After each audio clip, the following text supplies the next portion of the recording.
Dusun Candi. Dusun Candi merupakan salah satu dusun yang terletak di Kelurahan Sirahan, Kecamatan Salam, Kabupaten Magelang, Provinsi Jawa Tengah. Dusun ini terdiri dari kurang lebih 56 kepala keluarga dan mayoritas bekerja sebagai petani. Kebanyakan lahan pertanian dan perkebunan yang ada seperti perkebunan cabai,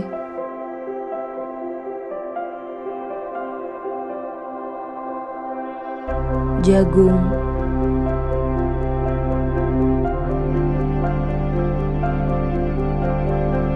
dan sawah.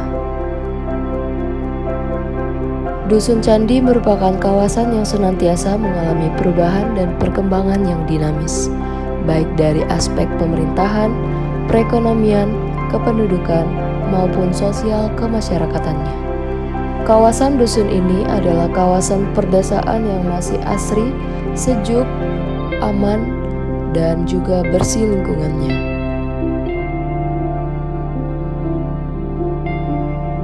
Selain banyaknya sawah, di dusun ini juga terdapat kali yang mengalir dan bersih. Kali ini dinamakan dengan Kali Putih. Sejak peristiwa lahar dingin Gunung Merapi yang pernah melanda Dusun Candi pada tahun 2010, tidak mematahkan semangat masyarakatnya untuk kembali membangun, menata, dan memperbaiki kondisi dusun yang terkena bencana tersebut. Dari adanya peristiwa tersebut, juga memberikan beberapa dampak positif, salah satunya tanah untuk bercocok tanam menjadi subur dan aliran sungai di Kali Putih dapat mengalir ke kawasan pertanian dan perkebunan sehingga tidak perlu takut kehabisan sumber air. Tidak hanya itu, masyarakat Dusun Candi juga memiliki rasa kekeluargaan dan toleransi yang tinggi.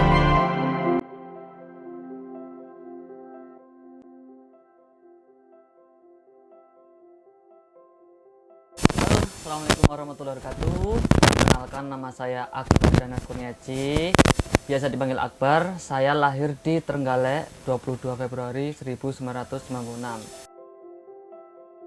Saya berada di Jepang pada tahun 2019. Saya ingin sedikit bercerita kenapa saya memilih negara Jepang. Yang pertama, karena kan di Indonesia itu banyak perusahaan-perusahaan Jepang yang tentunya nanti akan ada jenjang karir selanjutnya. Yang kedua, saya ingin belajar budaya kerja orang Jepang. Kalau saya melihat di orang Jepang itu, dia dari disiplin, etos kerjanya tinggi. Nah, saya ingin belajar dari situ. Yang ketiga, mungkin karena gaji di Jepang sedikit lebih tinggi dan saya ingin menikmati berbagai musim di Jepang yang tidak ada di Indonesia.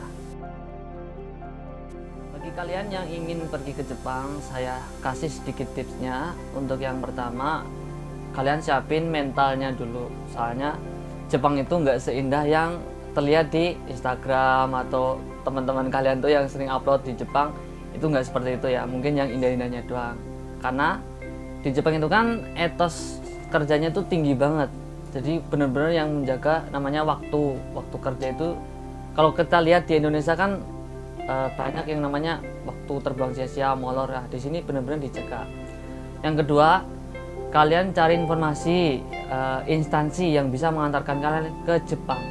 Tapi buat teman-teman hati-hati juga, karena saat ini tuh banyak instansi-instansi yang bodong yang bisa mengantarkan ke Jepang tanpa adanya pendidikan, tanpa adanya tes. Nah, dan harus membayar segini. Nah, itu hati-hati ya. Nah, hal pertama yang teman-teman lakuin ketika nyampe Jepang mungkin ya adaptasi dari lingkungan, adaptasi dari cuaca, karena kan benar-benar berbeda dari lingkungannya juga, orang-orangnya juga, jadi budayanya juga kita harus beradaptasi. Untuk sistem kerja di Jepang itu sebenarnya hampir sama sih kayak di Indonesia. Cuma kalau di sini tuh etos kerjanya tuh tinggi. Jadi ketika sebelum bel itu orang-orang Jepang itu udah pada jumbi atau persiapan buat kerja. Jadi pas bel itu kadang tuh ada orang Jepang tuh sebelum bel itu udah mulai kerja. Seperti itu ya. Mungkin mungkin kalau kalian belum dapat restu dari orang tua atau belum yakin, kalau restu dari orang tua itu ya kembali ke diri kalian masing-masing ya. Soalnya itu orang tua ya, hubungannya orang tua, restu orang tua itu sangat susah. Tapi kalau belum yakin, nah itu masa depan kan ada di tangan kalian. Itu kan tujuannya kalian apa, ke luar negeri atau pengen jalan-jalan atau apa, yang jelas itu ada di tangan kalian. Kalau misal ke luar negeri ingin kuliah mungkin ya, pastikan dulu. Oke, mungkin itu aja sedikit informasi dari saya mengenai informasi di Jepang, etos kerja di sini bagaimana, dan tipsnya juga seperti apa. Dan mungkin itu aja dari saya. Sekian, wassalamualaikum warahmatullahi wabarakatuh.